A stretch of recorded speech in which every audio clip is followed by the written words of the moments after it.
ikwento mo naman sa akin kung paano kayo nagkakilala. Since alam naman natin. But, okay lang para ikwento mo lang ulit kung paano kayo Okay, nagkakilala. ayan, si Jet, na-meet ko siya online. So sabi nga nila, di ba, walang imposible kung kayo talaga yung para sa isa't isa. So na-meet ko siya online, parang sa Facebook page yun eh. Sa Teachers Be Like and yung marino.ph.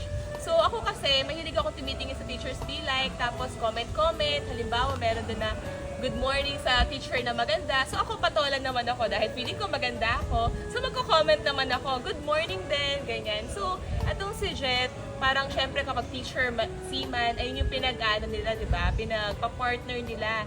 So si Jet naman, tambay naman daw siya sa marino.ph. And meron dong post na parang shinare ni Teachers Be Like sa page ng Marino. So ayun, nakita niya na nag-comment ako doon. So ayun, tinignan niya. So in short, nag-stalk na siya sa aking Facebook page. And then minessage niya ako. That was January 18, 2022. So ayun, chinet niya ako, Happy New Year, ganyan. So ako naman, dahil ako nasa quarantine period ako that time, so naiinip.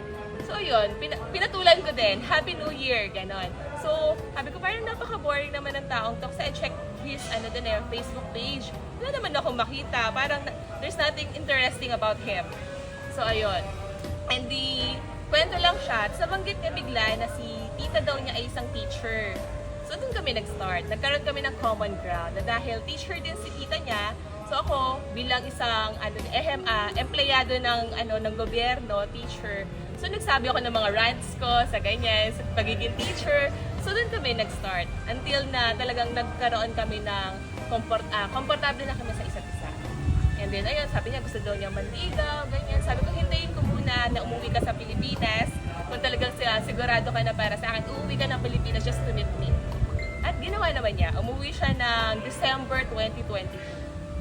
And nung umuwi siya, so ayun, nakita ko naman kung ano yung personality niya, kung ano yung pagkatao niya. Nakita ko din kung paano niya minamahal yung family niya. And yun naman yung importante sa akin. Kung mahal mo yung family mo, alam mo din kung paano bumuo na isang family. Kaya ayun, so tinanong ko yung mga parents ko kung kamusta si Jet for them. At approve naman sila. Kaya ayun, sinagot ko si Jet ng January 1, 2023. January 1, 2020. Yes.